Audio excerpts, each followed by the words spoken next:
Hi, ನಮಸ್ತೆ ಎಲ್ಲರಿಗೂ. ಈ ಜೀವನದಲ್ಲಿ ದುಃಖ, ನೋವು, ಕಷ್ಟ ಎಲ್ಲವೂ ಬರ್ತಾ ಉಂಟಲ್ವಾ? ಯಾರು ಇದನ್ನೆಲ್ಲ ಕೊಡ್ತಿರೋದು? ಇದೆಲ್ಲ ಹೇಗೆ ಕ್ರಿಯೇಟ್ ಆಗ್ತಾ ಉಂಟು? ಈ ಯೋಚನೆಗಳು ಎಲ್ಲಿಂದ ಬರ್ತಿದೆ ನಮಗೆ? ಅಂದರೆ ನಮಗೆ ದಿವಸಕ್ಕೆ 60ರಿಂದ 70 ಸಾವಿರದವರೆಗೂ ಯೋಚನೆಗಳು ಬರ್ತದಂತೆ. ಅದೆಲ್ಲ ಎಲ್ಲಿಂದ ಬರ್ತಿದೆ? ಹೇಗೆ ಕ್ರಿಯೇಟ್ ಆಗ್ತಿದೆ? ಯಾಕೆ ನಮ್ಮ ಜೀವನ ಹೀಗೇ ಇದೆ, ಅಂದರೆ ಕಷ್ಟದಲ್ಲೇ ಇದೆ? ಕೆಲವೊಬ್ಬರ ಜೀವನದಲ್ಲಿ ಕಷ್ಟ, ನೋವು, ದುಃಖ ಅನ್ನೋದು ಕಡಿಮೆನೇ ಆಗೋದಿಲ್ಲ.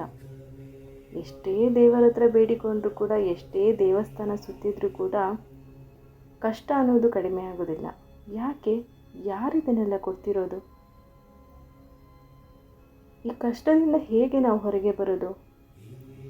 ನಮ್ಮ ಜೀವನದಲ್ಲಿ ಯಾವಾಗ ಸುಖ ಅನ್ನೋದು ಬರೋದು?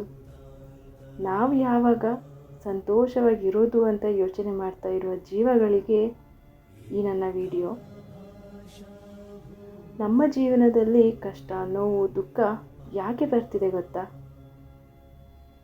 ದೇವರನ್ನು ಯಾಕೆ ನಾವು ದಿನಾಲ ಬೈತೇವೆ? ದೇವರಿದ್ದಾರೆ ಅಲ್ವಾ?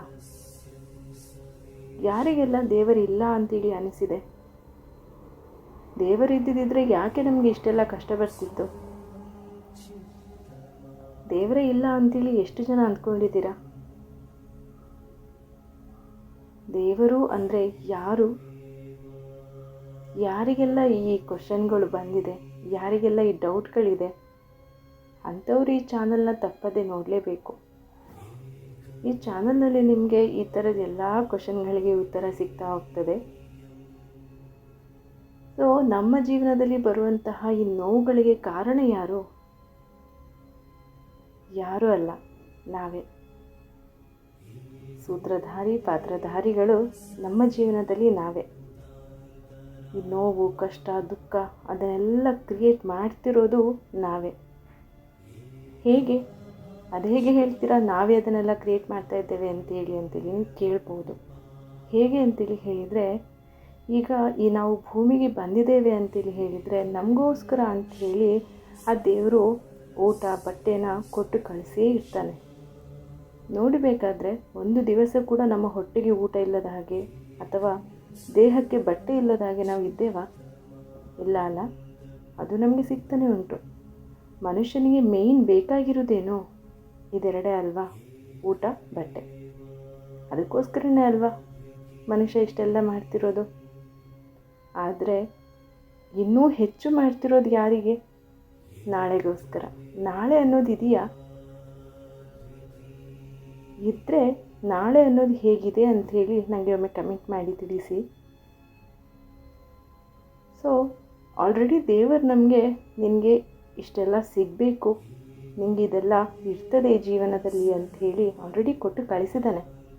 ಆದರೂ ಅದರ ಮೇಲೆ ನಾವು ಅತಿಯಾಗಿ ಆಸೆ ಪಡ್ಕೊಂಡು ಇಲ್ಲದೇ ಇರುವಂತಹ ಕಷ್ಟ, ನೋವುಗಳನ್ನು ನಾವೇ ತಂದುಕೊಂಡು ಮತ್ತೆ ಅದೇ ದೇವರಿಗೆ ನಾವು ಬೈತಾ ಇರ್ತೇವೆ. ದೇವರಿಲ್ಲ, ದೇವರಿಗೆ ಕಣ್ಣಿಲ್ಲ, ದೇವರಿದ್ದಿದ್ದರೆ ಇಷ್ಟೊಂದೆಲ್ಲ ನಮಗೆ ನೋವು, ಕಷ್ಟ ಬರ್ತಾನೇ ಇರಲಿಲ್ಲ ಅಂತೇಳಿ ಪ್ರತಿನಿತ್ಯ ದೇವರಿಗೆ ನಾವು ಬೈತಾ ಇರ್ತೇವೆ ಅಲ್ವಾ? ಈ ಕಷ್ಟ, ನೋವುಗಳಿಗೆ ನಾವೇ ಕಾರಣ ಅಂದಮೇಲೆ ಆ ಕಷ್ಟ, ನೋವುಗಳಿಗೆ ಪರಿಹಾರ ಕೂಡ ನಮ್ಮಲ್ಲೇ ಉಂಟಲ್ವಾ? ಖಂಡಿತ ಉಂಟು. ಆದರೆ ಯೋಚನೆ ಮಾಡಬೇಕು ಅಷ್ಟೆ, ಯಾವ ರೀತಿಯಾಗಿ ಪರಿಹಾರ ಕಂಡುಕೊಳ್ಬೇಕು ಅಂತೇಳಿ ಯೋಚನೆ ಮಾಡಬೇಕು. ಈಗ ಈ ಕಷ್ಟ, ನೋವನ್ನು ಕ್ರಿಯೇಟ್ ಮಾಡಿರುವ ನಮಗೆ ಪರಿಹಾರ ಕಂಡುಕೊಳ್ಳೋದೇನು ಕಷ್ಟನಾ? ಸಾಧ್ಯನೇ ಇಲ್ಲ. ಪರಿಹಾರ ಕೂಡ ತುಂಬ ಈಸಿಯಾಗಿ ನಮಗೆ ಸಿಗ್ತದೆ. ಆದರೆ ಅಲ್ಲಿ ನಾವು ಮಾಡಬೇಕಾಗಿರೋದು ಏನು ಹೇಳಿ? ನಮ್ಮ ಆಸೆಗಳನ್ನು ಕಡಿಮೆ ಮಾಡಬೇಕು. ಇನ್ನೊಬ್ಬರನ್ನು ನೋಡಿ ಬದುಕುವುದನ್ನು ಕಡಿಮೆ ಮಾಡಬೇಕು. ಇನ್ನೊಬ್ಬರ ಯೋಚನೆಯನ್ನು ನಮ್ಮ ಯೋಚನೆಯನ್ನಾಗಿ ನಾವು ಬದಲಾಯಿಸಿಕೊಂಡಿದ್ದೇವಲ್ಲ, ಅದನ್ನು ಕಡಿಮೆ ಮಾಡಬೇಕು. ಸೊ ಯಾವಾಗ ಇದೆಲ್ಲ ಕಡಿಮೆ ಆಗ್ತದೆ, ಆಗ ತಂತಾನಾಗಿಯೇ ನಮ್ಮ ಕಷ್ಟ, ದುಃಖ, ನೋವು ಎಲ್ಲ ಕೂಡ ಕಡಿಮೆ ಆಗ್ತದೆ. ಕ್ರಿಯೇಟ್ ಮಾಡಿರೋದು ನಾವೇ ಅಂದಮೇಲೆ ಅದಕ್ಕೆ ಪರಿಹಾರ ಕೂಡ ನಾವೇ ಕೊಡಬೇಕಲ್ವಾ? ದೇವರು ಹೇಗೆ ಕೊಡಲಿಕ್ಕೆ ಸಾಧ್ಯ? ದೇವರು ಆಲ್ರೆಡಿ ನಮಗೆ ಏನು ಬೇಕೋ ಅದನ್ನು ಕೊಟ್ಟು ಕಳಿಸಿದ್ದಾನೆ. ಇದನ್ನೆಲ್ಲ ಕ್ರಿಯೇಟ್ ಮಾಡಿರೋದು ನಾವು ಅಂದಮೇಲೆ ಅದಕ್ಕೆ ಪರಿಹಾರ ನಾವೇ ಕೊಡಬೇಕು. ಸೊ ಅದನ್ನು ಸರಿಯಾದ ರೀತಿಯಾಗಿ ನಾವು ಯೋಚನೆ ಮಾಡಿದಾಗ ಮಾತ್ರ ನಮಗೆ ಪರಿಹಾರ ಅನ್ನೋದು ಸಿಗಲಿಕ್ಕೆ ಸಾಧ್ಯ ಅಲ್ವಾ. ಸೊ ಆ ಯೋಚನೆ ಮಾಡಲಿಕ್ಕೆ ನಮ್ಮ ಹತ್ರ ಟೈಮ್ ಇಲ್ಲ ಈಗ. ಯಾಕೆ ಅಂತ ಹೇಳಿದರೆ ಟೈಮ್ ಅಷ್ಟೇ ಸ್ಪೀಡಾಗಿ ಓಡ್ತಾ ಉಂಟು. ಆ ಟೈಮ್ ಜೊತೆಗೆ ನಾವು ಕೂಡ ಓಡ್ತಾ ಇದ್ದೇವೆ. ಸ್ವಲ್ಪ ಓಡೋದನ್ನು ನಿಲ್ಲಿಸಿ ಅಲ್ಲಿ 1 ಗಂಟೆ ಟೈಮ್ ಕೊಟ್ಟು ಸ್ವಲ್ಪ ನಮ್ಮ ಬಗ್ಗೆ ನಾವೇ ಯೋಚನೆ ಮಾಡಿದಾಗ ಯಾಕೆ ಇಷ್ಟೆಲ್ಲ ಆಗ್ತಿದೆ ಅನ್ನೋದು ನಮಗೆ ಗೊತ್ತಾಗ್ತದೆ. ಬಟ್ ನಮ್ಮಲ್ಲಿ ಆ 1 ಗಂಟೆ ಟೈಮ್ ಕೊಡಲಿಕ್ಕೇ ಟೈಮ್ ಇಲ್ಲ ಅಲ್ವಾ. ಸೊ ಅಷ್ಟೊಂದು ಬ್ಯುಸಿಯಾಗಿದ್ದೇವೆ ನಾವೀಗ. ಸೊ ಬ್ಯುಸಿ ಲೈಫ್ ಅಲ್ವಾ, ತುಂಬ ಬ್ಯುಸಿ. ಮನೆಯವರಿಗೆ ಟೈಮ್ ಕೊಡಲಿಕ್ಕೆ ಆಗ್ತಾಯಿಲ್ಲ, ಮಕ್ಕಳಿಗೆ ಟೈಮ್ ಕೊಡಲಿಕ್ಕೆ ಆಗ್ತಾಯಿಲ್ಲ, ನಮಗೆ ನಾವು ಟೈಮ್ ಕೊಡಲಿಕ್ಕೆ ಆಗ್ತಾಯಿಲ್ಲ. ಹಾಗಾದರೆ ನಾವು ಯಾರಿಗೆ ಟೈಮ್ ಕೊಡ್ತಾ ಇದ್ದೇವೆ ಇಲ್ಲಿ? ಸೋಷಲ್ ಮೀಡಿಯಾಕ್ಕೆ, ರೀಲ್ಸ್ಗಳಿಗೆ, ಹೊರಗಿನವರಿಗೆ ಅಲ್ವಾ. ಸೊ ಈಗ ನಾವು ಟೈಮ್ ಕೊಡ್ತಿರೋದು ಇವರಿಗೆಲ್ಲ. ಹಿಂದೆ ಒಂದು ಕಾಲ ಇತ್ತು, ಟೈಮ್ನ ಬೆಲೆ ಏನು ಅಂತ ಹೇಳಿದರೆ ಆ ಹಿಂದೆ ಇರುವ ಜನಗಳಿಗೆ ಮಾತ್ರ ಗೊತ್ತಿರಲಿಕ್ಕೆ ಸಾಧ್ಯ. ಈಗಿನ ಜನಗಳಿಗೆ ಟೈಮ್ನ ಬೆಲೆ ಏನು ಅಂತಲೇ ಗೊತ್ತಿಲ್ಲ ಅಲ್ವಾ.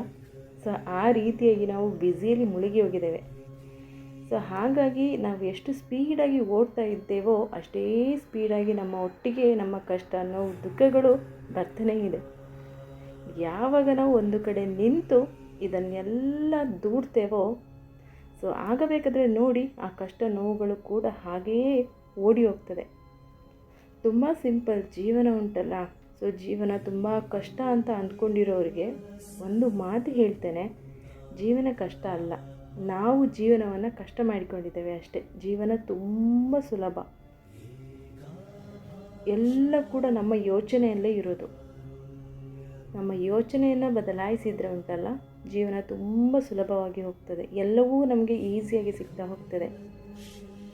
ಆದರೆ ನಮ್ಮ ಯೋಚನೆಯನ್ನು ಬದಲಾಯಿಸಬೇಕು ಅಷ್ಟೇ. ನಾವು ನೋಡೋ ದೃಷ್ಟಿಕೋನವನ್ನು ಬದಲಾಯಿಸಬೇಕು ಅಷ್ಟೇ. ಬೇರೆಯವರಿಗೋಸ್ಕರ ಬದುಕುವುದನ್ನು ನಿಲ್ಲಿಸಿ, ಬೇರೆಯವರಿಗೋಸ್ಕರ ಯೋಚನೆ ಮಾಡುವುದನ್ನು ನಿಲ್ಲಿಸಿ, ಬೇರೆಯವರಿಗೋಸ್ಕರ ಜೀವಿಸೋದನ್ನು ನಿಲ್ಲಿಸಿದರೆ ಉಂಟಲ್ಲ, ಎಲ್ಲ ತಾನಾಗಿಯೇ ಬದಲಾಗ್ತಾ ಹೋಗ್ತದೆ. ನಾವು ಮಾಡಬೇಕಾಗಿರೋದು ಇಷ್ಟೇ, ತುಂಬ ಸಿಂಪಲ್ ವಿಷಯ ಹೇಳಿದೆ ಅಲ್ಲ ಈಗ. ಇಷ್ಟನ್ನು ಮಾಡಿದರೆ ನಮ್ಮ ಜೀವನದಲ್ಲಿ ಉಂಟಲ್ಲ ತಾನಾಗಿ ಎಲ್ಲವೂ ಬದಲಾಗ್ತಾ ಹೋಗ್ತದೆ. ಅದಕ್ಕೆ ಕಾರಣಕರ್ತರು ಕೂಡ ನಾವೇ ಆಗ್ತೇವೆ. ಇನ್ನೊಬ್ಬರು ಯಾರೋ ಬಂದು ನಮ್ಮ ಜೀವನವನ್ನು ಸರಿ ಮಾಡಬೇಕು ಅಂತ ಏನೂ ಇಲ್ಲ. ನಾವೇ ನಮ್ಮ ಜೀವನವನ್ನು ಸರಿ ಮಾಡ್ಕೊಳ್ಬೋದು. ಆ ಸರಿ ಮಾಡ್ಕೊಳ್ಳೋ ದಾರಿ ಗೊತ್ತಾದರೆ ಉಂಟಲ್ಲ, ನಮ್ಮ ಜೀವನ ತಂತಾನಾಗೆ ಸರಿಯಾಗ್ತದೆ. ಇಷ್ಟೇ ಇವತ್ತಿನ ವಿಡಿಯೋದಲ್ಲಿ ಹೇಳಲಿಕ್ಕೆ ಆಗಿದ್ದು. ಸಿಗುವ ಮತ್ತೊಂದು ವಿಡಿಯೋದಲ್ಲಿ. Thank you.